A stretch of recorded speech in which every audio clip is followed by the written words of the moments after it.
Please listen carefully. I want a Hubba Bubba right now. I literally was chewing a Hubba Hubba. Hubba Bubba. Hubba Bubba, Hubba Hubba Hubba Hubba Bubba. I think it's like leftover from Halloween. Hubba Bubba? Wait, Hubba Bubba? I'm really going crazy now. And on that note, let's get started.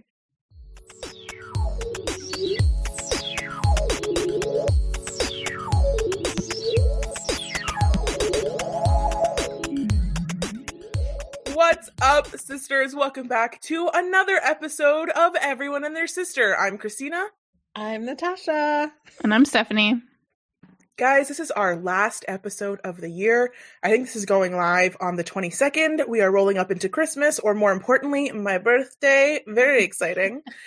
Today's episode is all about the best TV shows of 2020. There was so much TV this year. It took over pretty much everything. We'll do a little wrap up at the end of the absolute worst of 2020 in terms of TV as well. But also just thank you guys so much for listening to this.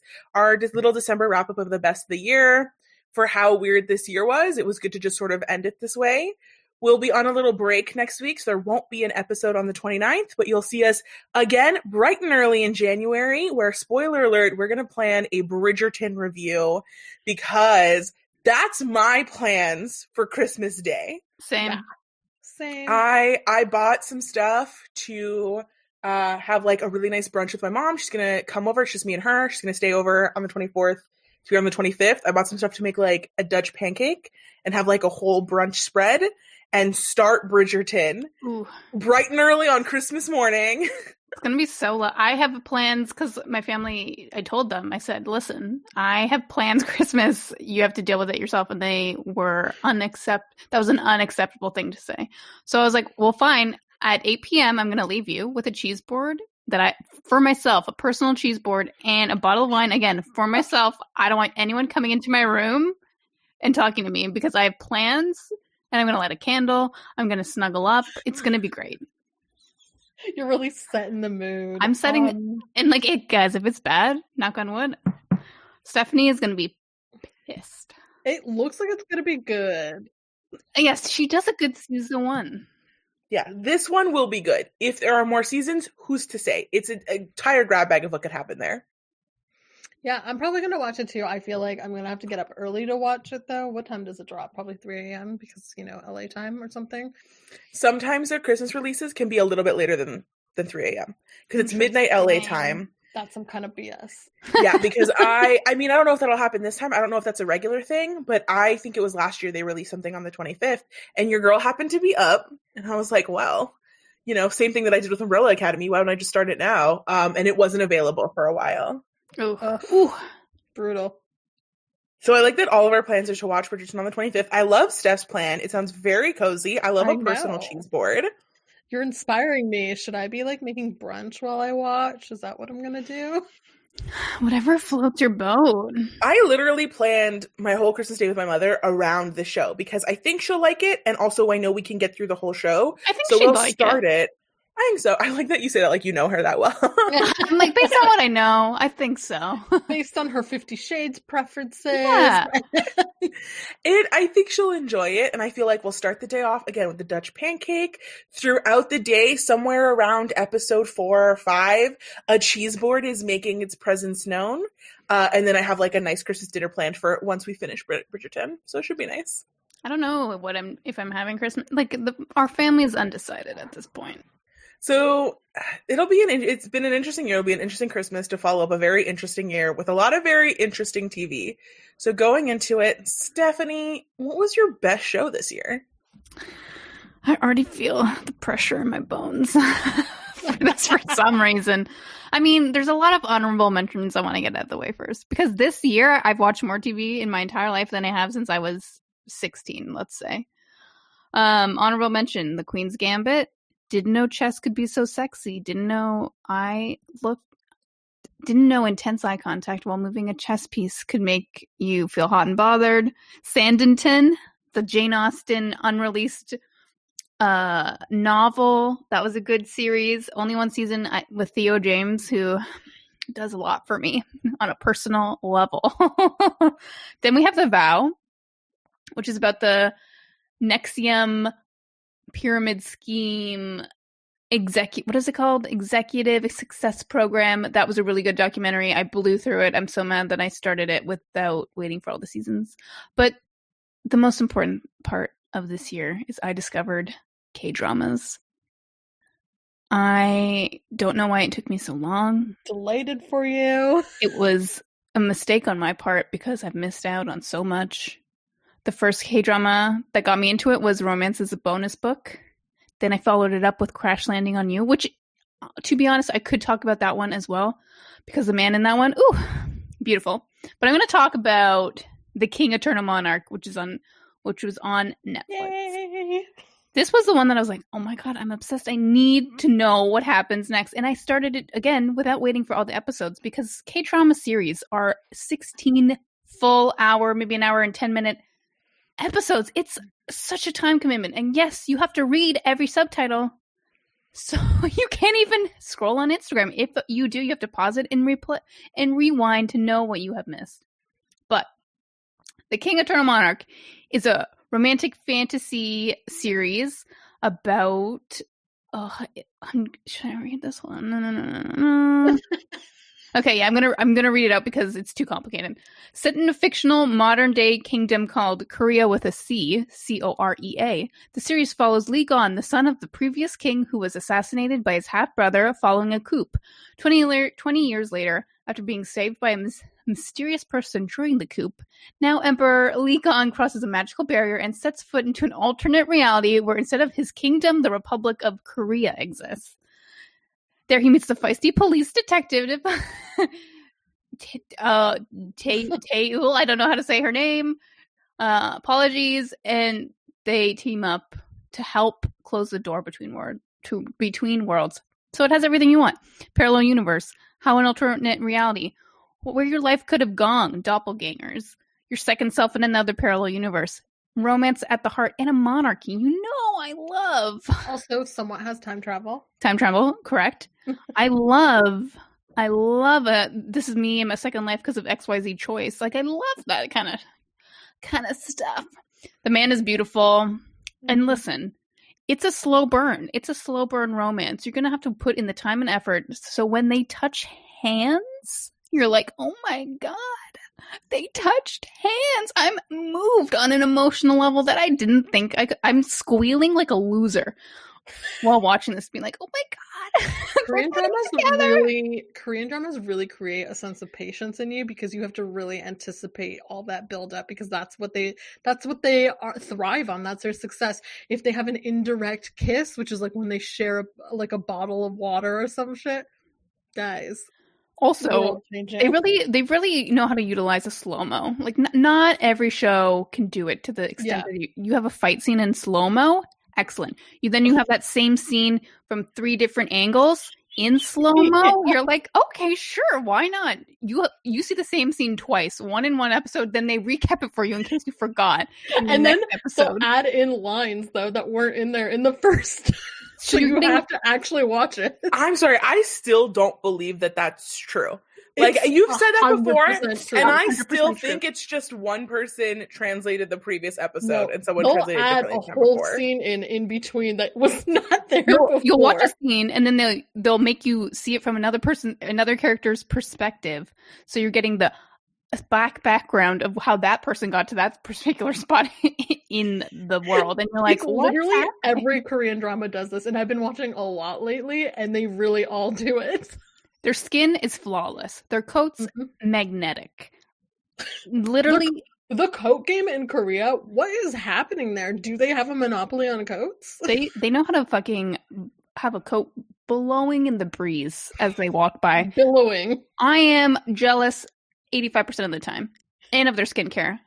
I need it right now. I need to go there and be like, fix me. I am broken mentally and skin wise. Yeah. It's also like I find with The King, it's a little bit unusual for a normal K-drama. It's not very like straight fiction-y. It's very like it does focus, specifically The King focuses more on the sci-fi elements for sure, whereas like other ones will have sci-fi elements in it, but it's primarily a romance, versus this one shows you how the world works. They actually take you through like the time gate travel, all of that, and then it also shows you like different worlds, which I love that stuff. So fun. It was so fun. I loved every moment of that. And I would like to say that this was filmed during COVID. Like, I think they started filming, they had to stop because of COVID. Yeah, and then they had to film afterwards, which I personally think why it wasn't as good, because they couldn't do things that they probably planned, or they didn't have enough time to have it ready to be set out. But, you know, they did the best, and I appreciated it. And it was good. You have I have to say, yeah, I don't have a question, I have a comment. Okay. I feel like this is Steph's brand even outside of quarantine, but I do feel like you're getting a real sense for Steph, like, needing human contact with, like, the biggest things for her this year were, like, again, the hand flex in Pride and Prejudice. That's an old classic. The eye contact and the chest moving pieces in Chess Gambit, in Queen's Gambit, even though one of the people playing chess looks like a 12-year-old boy, even though he's a 30-year-old man. Like there's a lot, and then now Crash Landing, or The King, I feel like there's a lot of just like general tension and soft touches, and you're like, I'm on fire, I'm ready to go. I think it like goes back to like I was awoken by Sailor Moon and like Tuxedo Mask and like that kind of relationship. Like that's really the foundations of what I thought a romance was. They got a love-hate situation, then he kind of like saves her a bit. So that it's just based on that. And I've just come full circle, and now I've started K-dramas, and I want to go to South Korea immediately, because the thing about K-dramas is that they love to show you the food that they eat, and it all looks great, and I'm hungry all the time. It was a lot. But yeah, K-dramas, the gift to the world, they're all on Netflix. Not all on Netflix, but a good majority of them. Some good ones are, but there are better ones out there. Get that Viki app. What is it, like $3 a month? All these apps. I believe it's $5. Yeah. Did they up it now? Damn, okay. But yeah, get on it. Crash Landing on You, also good. That one is wild in other ways, but I'm not getting into it. Yes, I'm done. That's it. That was my 2020. That's it. Nat, do you want to? Yeah, okay. What a segue. So 2020, y'all, what a mess for my TV watching. While I watch a lot of TV normally, 2020 really screwed it up for me. I'm going to be honest, I feel like I started and stopped so many shows. Like, I either forgot about them or I fully binge watched a whole ass show and then didn't finish the last episode for some reason. This is almost like 90% of the shows I watched this year. So when I was looking for a show, I was like, I didn't even finish this one, and I finished most of it. And I had so much trouble trying to find a show that I fully watched. And there's like, they're good shows. Some of them are so good. As if I had better things to do, whatever. You know what? We're going to talk about a show that's a little bit older. But I watched it this year because, shout out to Read with Cindy. Once again, a gift to us all, really. She mentioned this show on one of her episodes. I think she was cooking at the time, or it was something ridiculous. But she mentioned the show, and I was like, I swear, when she was talking about the show, I swear when I first saw commercials for the show when it was first on in like 2008 or whatever, I thought it was about lawyers for some reason. And so like, I was like, there's no way I'm watching this show. It looks boring as hell. And then she talks about how, no, this show is about many, many heists. And this show is called Leverage. Hello, audience. This is Christina, editing Christina, okay? Taking a little bit of inspiration from the very many YouTube videos I've seen where the editor loves to stop for a second and jump into the middle of the episode. And I've decided, I have literally stopped editing in the middle of this episode to let you know that for the next, I don't even know how long, for the next 3 minutes that Nat is talking, however long until she sort of finishes her rundown and I get a chance to jump in, I am absolutely fuming for a reason you will later find out. But I needed to stop and tell you so that you could listen to the rest of what she said, in addition to what she just said right now. Knowing what I am going to say to her once she is done, I sat there while I recorded this podcast episode, absolutely losing my mind, and I thought you might want to know that as well. So please enjoy that visual. I hopefully will not step into this episode again, and this probably won't become a regular thing. But right now, in this moment, I just had to jump in and I had to say something. Thanks so much. You'll see me in just a few seconds with the regular episode. Ugh. First aired on TNT 2008 to 2012. 5 seasons of brilliance. Pure brilliance. I have never felt so much joy than I had in those 2 months that I binge watched this show this summer. It's the first time I felt. I went through so many emotional journeys. Even when I wasn't spending every waking moment watching this show, and like rewatching a couple episodes, by the way, like I did go back and rewatch ones that I absolutely loved. I was reading up on the 13 episode revival that they're doing through IMDb TV. I was like, what's the deal? Who's starring in it? What's happening with Hardison? Because obviously my favorite character has to be there and I need to know everything about it. I've never heard of the show. Okay, let me just explain the show. This show is like if you took a show like Psych and said, let's just make it about Pierre Despereaux and his friends in the thieving world. And like they're all kind of like Robin Hood. That's basically what it is. That's what it is. It's Robin Hood and his merry men of con artists in the scamming world. And the very basic plot to like all of it is basically there's like a 5-person team of con artists, aka there's the leader who's a former insurance fraud agent or something whose son died unnecessarily and so he's bent on revenge. There's the thief who has a love of dangerous situations and she's a little bit emotionless, definitely relate. There's a retrieval specialist is what he's called, who has very questionable relationships with the government and is also, I guess, the muscle. There's the grifter who's excellent at acting when she's not on stage.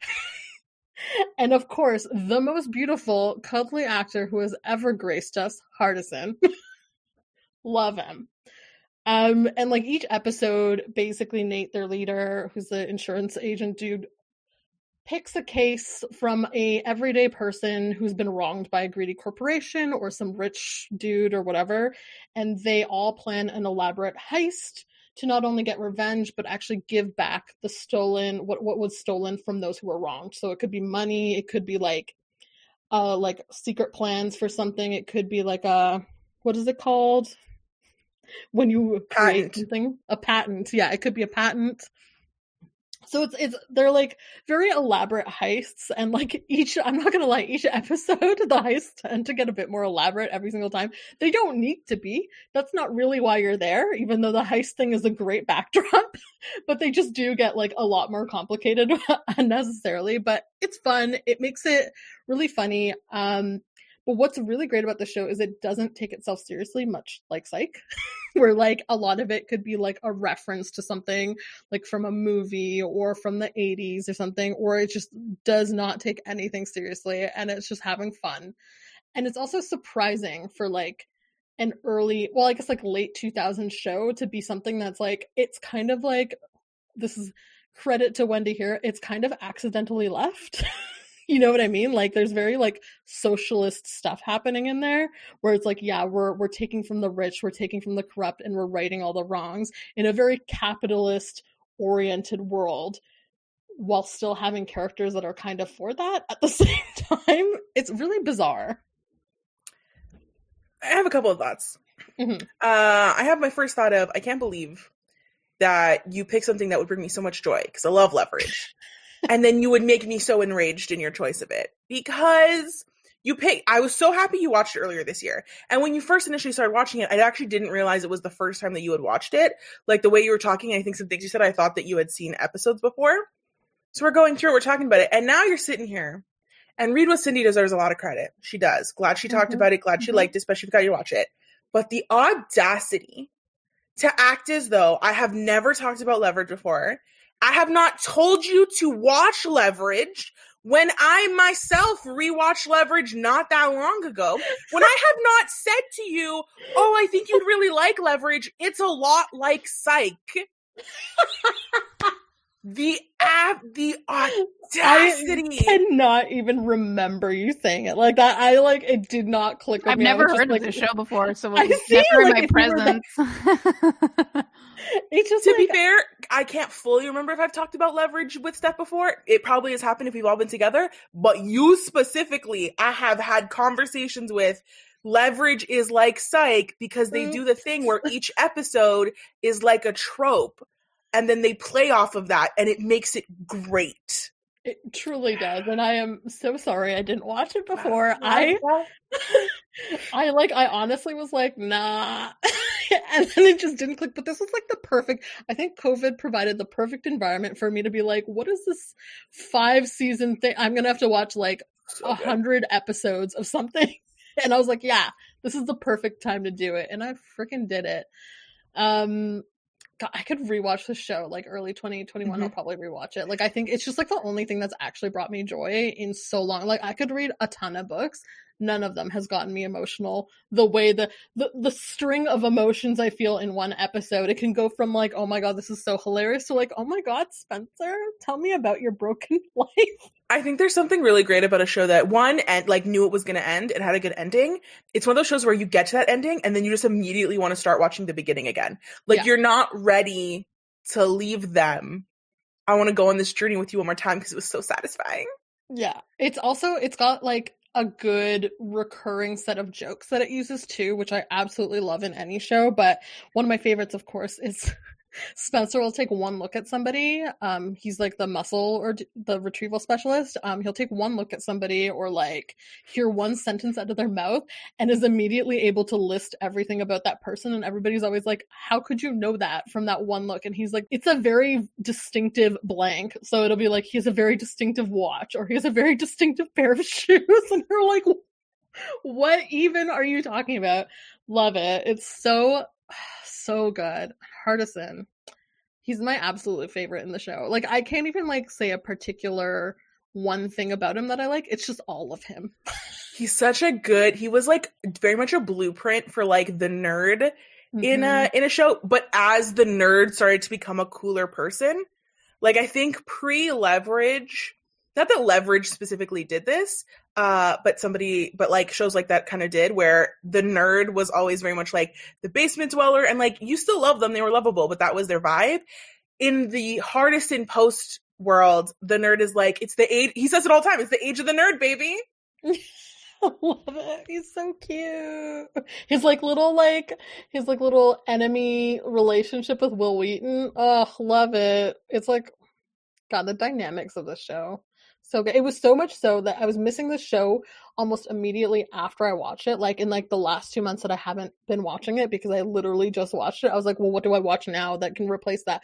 I literally picked up this like Netflix original anime that's called The Great Pretender, which is also about con artists that are stealing from the rich. And I was like, oh, it's like Leverage but anime. And I was like, yeah, I'll watch it.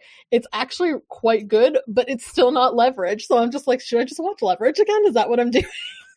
This was one of those shows where like when it was on, not a lot of people were watching it. It was just on a channel that it was a lot for the channel. So it still got a good number of seasons, but everyone was just like devastated when it ended. So I'm glad it's another thing where it's like, on the one hand, some things need to die, but also Leverage is a really great show to pull back for just like, even just a season. Yeah, like I think Leverage, much like Psych, would do better with this revival. Like Psych, obviously movies, whatever, works for it. It has been working. And then Leverage, I'm excited for that 13, especially since they've retired the main dude, Nate. I'm glad he's kind of out of it because if anybody was my least favorite, it was him. Yeah. Nate, this was, again, I think it was really satisfying. It's just nice to be able to watch a show that ends. Like, there's just so few shows now that actually do. It's really disappointing. So it was nice to see, like, Nate's character is done. He had his growth, and then he has his successor. And I cannot wait to watch him be the lead of the team. I made a rating for this one too, guys, and I'm going to say it. 10 fake FBI friends out of 10 Will Wheatons. Oh, love it. Okay, Christina, what's your favorite? Not that we need to stop talking about Leverage because Leverage should ultimately be the best of. We could do a whole episode of Leverage, like just talking about a bunch of different episodes. It's a great show. There's a romance. There's 2 romances, Steph. 2 great romances. That's all I care about. Yeah, we got you covered. This one was hard because there's so much TV came out this year, and I do watch a fucking ton, but this year has been a fever dream, so I couldn't even think of a lot of shows. So I was really struggling. Hands down, the absolute best show for me this year was the 2nd season of Umbrella Academy. Just in terms of things that actually came out this year, unmatched, but we did a whole episode on it, so I'm not going to go into it again, but I loved it. The fact that I got somebody to watch the Umbrella Academy because I talked about it, what a joy. It's the energy I want in my life. And there were some good seasons of shows that came out this year, like Insecure season 4 was really good, the finale of The Good Place. But I wanted to pick something that sort of started and came out this year if it couldn't be Umbrella Academy. And I realized I kind of forgot about the show, even though it was so excellent. It's The Great, the Amazon Prime original with Elle Fanning and Nicholas Hoult. It's a satire sort of comedy about the rise of Catherine the Great from her being an outsider from Germany, going into Russia to marry Peter III, to becoming the longest reigning female ruler in Russia's entire history. It's a very fictionalized, like aggressively fictionalized. I think that one of the ways they even intro the show is like, this is a loosely based, non-realistic version of events we like to think happened, but probably didn't. Like, they really give you that out of like, we're not trying to retell history here. We're trying to just tell something in a funner and more interesting way. And oof, that was good. I had not a lot of expectations for that show outside of the fact that Nicholas Hoult was in it, and he's great in everything that he's in. And then I watched like the first episode, and I was like, I am so into this. The way the comedy is very dry and very ridiculous. Nicholas Hoult, only a few people could pull off being so incredibly unlikable, but you're just like the tiniest bit charmed in a way that you're like, fuck, I'm mad. I don't want to like you even the littlest bit, but you're Nicholas Hoult. So I like you playing this horrible character who's actually the worst. That reminds me of Skins. His character in Skins. And then Elle Fanning's great. I have no qualms with her, but she's also not one of my favorites. This is for me is her best role.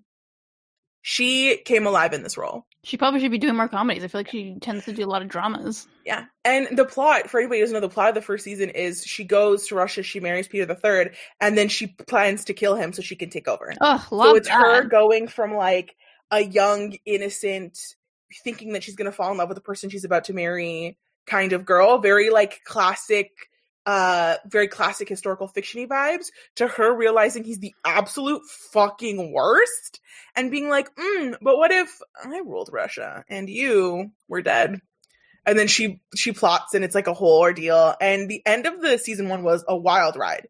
I didn't know where they were going with that ending, and so I was very surprised. It was good. It's on my list. It's all on my list. Will I ever get to anything?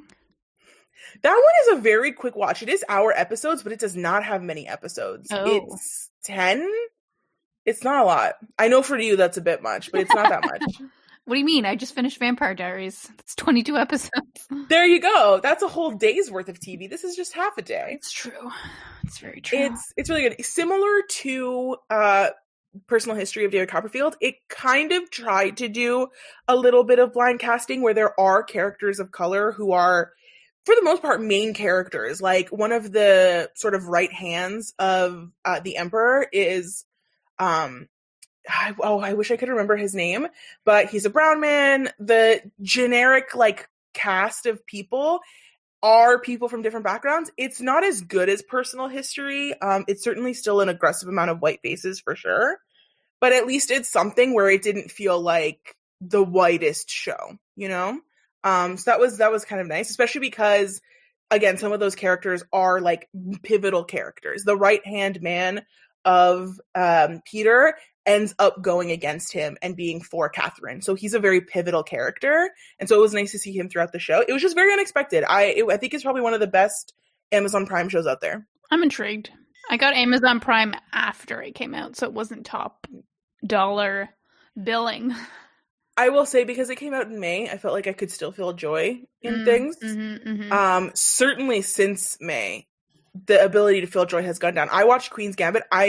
It's one of those ones where like I could recognize that it was enjoyable, but I wasn't having a great time. Like I just feel like a little bit TV has been hard for me this year, which is such a shame because I love it so much. I've been watching a lot of YouTube and rewatching some old TV.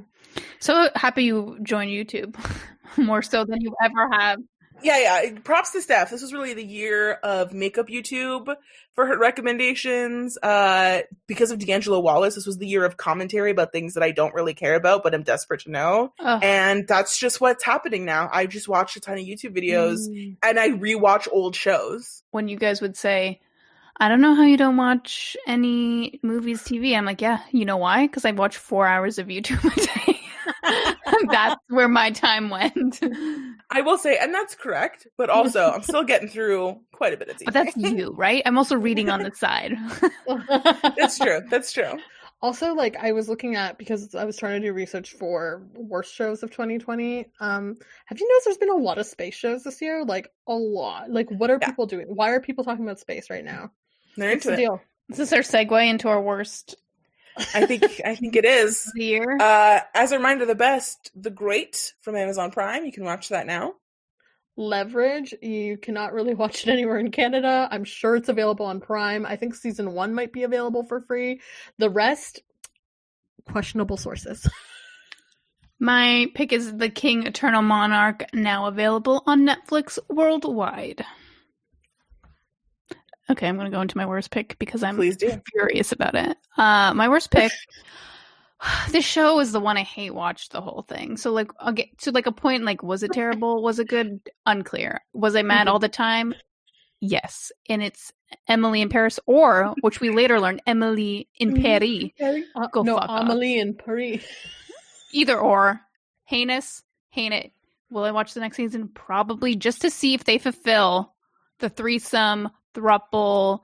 They're not going to. It's never going to happen. They are weak. And you know what? Who didn't hate watch this show, though? Who didn't? And like, didn't take long. You're done it was like 30 minutes. You're done in a day. Yeah. Furious. We're all going to watch season 2, though. It's going to happen. The way you know what? I don't know that I will, because what I find very funny about the show is I've never seen such a very popular in terms of being watched and talked about show with people being actively angry it was renewed for a second season. But I agree 100%. I watched it. I was like, for this moment in time, this was a watch that like took up some brain space. It was great, but this show was terrible. And then they're like, we're making a season 2. And I'm like, excuse me, what? Why would you make a season 2 of this? Like, what? So I don't know that I can allow watching season 2 of this. And you know what, Shanice, I'm going to give the shout out to you. How can I watch a season 2 of Amelie in Paris if I can't watch a season 2 of The Society? You don't get to make one and not the other. I'm sorry. Absolutely not. Reasoning. We know Netflix always makes questionable decisions. This was not a surprise. We all knew it was coming. But this one is a bit like, God, this show should have come out in 2008. Truly, like, just the fashion alone. What? Is it even fashion? No, it's not. That's the answer. There's just those things where it's like when somebody is writing a show about something and you know about it, watching them get little things wrong is so annoying. Even though, would a show about real life marketing actually be that interesting? No, it wouldn't. No. It's not that interesting of a topic. I say as somebody who is in marketing, but it was so like to watch this boomer talk about social media was so fucking rough. Oh and God. You have people on the show who are young enough to tell you that what you're talking about makes no sense. Like, just confer with someone. Do you remember when she went from like 100 followers to like 500,000 in the period of a week? Her 2012 Instagram pics. No one cares. Literally no one. Have you been on Instagram once? Yeah, like, oh, she's the only one posting basic white girl pictures in Paris. No white girl has ever gone to France to take a picture of a croissant. They're telling me that they don't know about the production of a fucking Instagram photo is lights, camera, action, makeup, Photoshop. Like, you're telling me no one was like, that seems weird. Why did we let that go? Like, infuriating. I'm infuriated. I'm mad. I'm mad for you. I'm mad for me. I'm mad for everyone who watched this, to be honest. Okay. That's it. That's all it deserves, time-wise. Nat, what was your worst? I mean, that time was longer than the whole season. So my worst. This is hard because like I had to choose something that I actually watched all the way through and still kind of hated. Because mostly when I start shows that I do not like, I will stop at the first episode. I don't care. There's no convincing me after that. It's done. You have one chance. That's it. It's over. Goodbye. But this show, I loved it. Cursed. Season 1. What a show. It's, if you don't know, it's the show about, gone from my mind. It's like Witcher for teens, no? It's like, yeah, it's basically Witcher for teens, but it's based on like Camelot. So it's, is she, no, she's not Merlin. Who is she? Morgana? She's Morgana. She was Morgana, right? Oh my god, guys, I can't even remember. It's so gone. Isn't it a secret who she is? Isn't that the spoiler that like at the end they reveal who all the characters are? No, it's the other characters. You know who she is. Okay. Because she uses her real. Oh yeah, she's the lady in the lake. That's what it is. Right. Guys, don't worry about it. We're here. We're having a great time. I just want to nap after this now. This show is completely bizarre. It's very teen style type of show, and that makes it kind of shitty, but it's also, I think, slightly blind casted as well. So it is quite a diverse show for what it is. And like that was part of the reason why I started watching it, because I think Arthur in this is black. Even Guinevere is black in this as well, and they're also related in this. Very bizarre. No, wait, not Guinevere. Wait, what? Who's Arthur's sister? Because they end up together. No, Other sister's Morgana. Shh, false. Yes, it's Morgana. She's not Morgana. She's the lady of the lake. Morgana is somebody else. Don't worry about it. I was gone for 5 minutes. What the fuck happened to you in that time? My mind has gone. We've lost whatever. Our minds. That's what's happened. Here's the thing. I don't recommend this show to anyone. Except us, which you told us to watch it so you could talk about it. Yes, I do want to discuss the show. So, like, I don't recommend it to anyone, but if you want to discuss it with me, I'm open to it. Please watch it. I will watch the second season. Will I also hate it? Probably, but guess what? Then we're going to talk about Guinevere. I'm in here for this. There is some potential female-female relationships happening.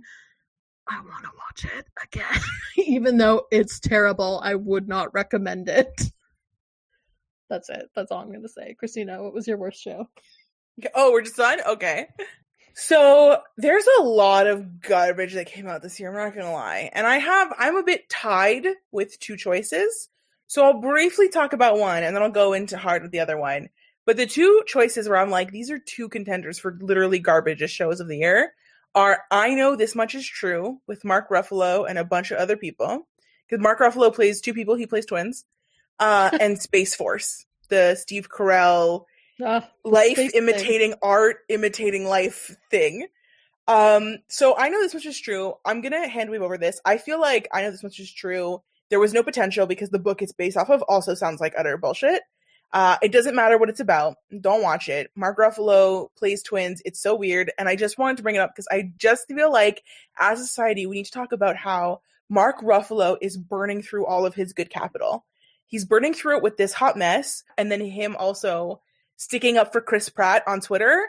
What are you doing, Mark Ruffalo? Like, you're already a white man. You only had so much goodwill for your work in environmentalism to begin with, and you are really burning that to the ground, guy. What a hill to die on.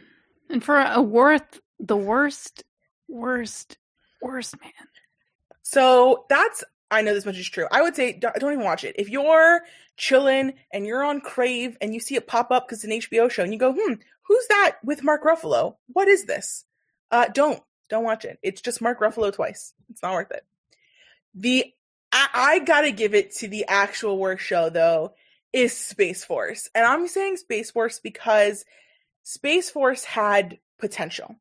It was one of those things where it was kind of like trying to be a satire, but it just ends up being kind of like a shitty parody of not quite The Office, but Steve Carell is a general in the army and he wants to take over for like the Department of Security or whatever. Like he's supposed to take over next for that person. And the president, who is heavily implied to be Trump, says, no, we're going to create a new thing. It's going to be called Space Force, and it's going to be about claiming the moon as American.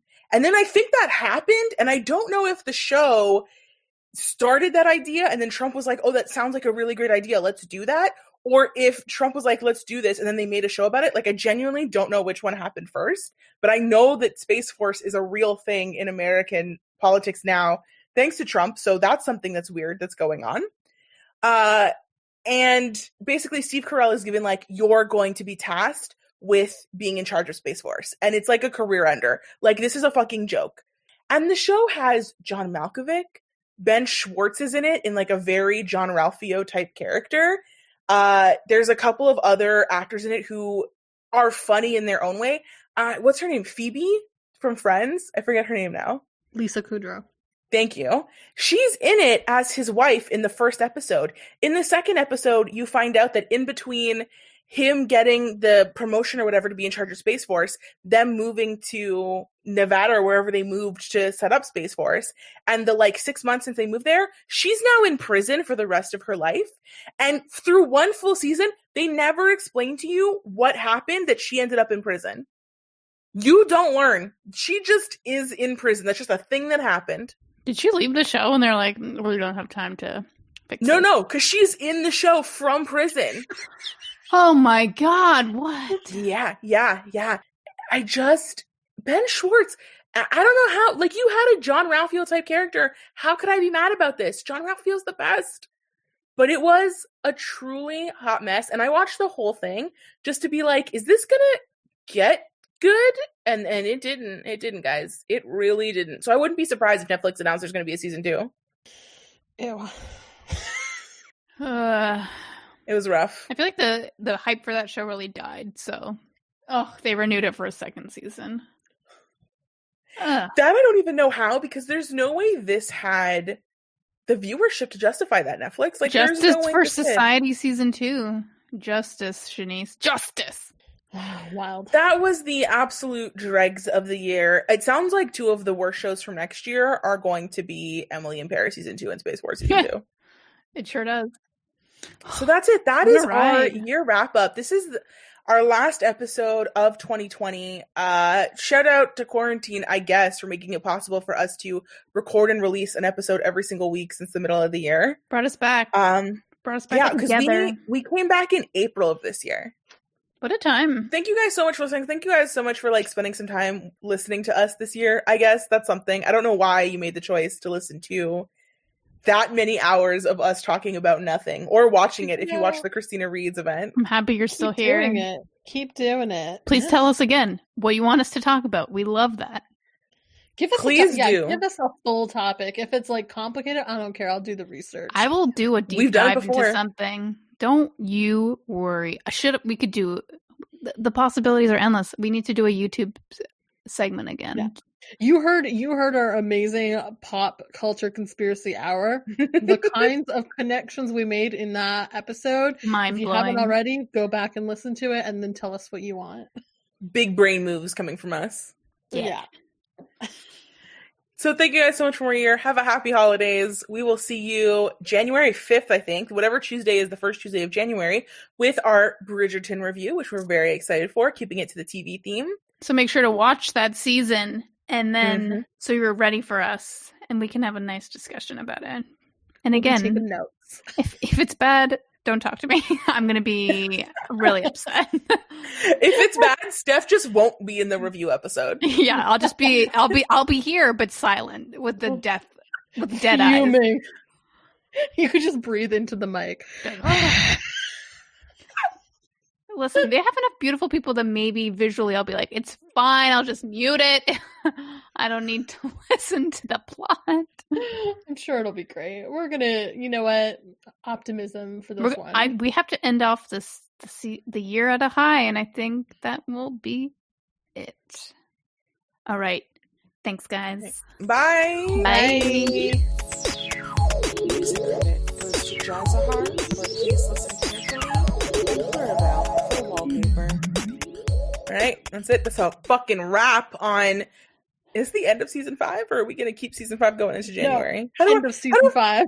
How do our okay? So season 4 was 20-something episodes. Season 5 is 8. Yes. What are you trying to say? Season 3 didn't exist. It was 1 episode in 2019.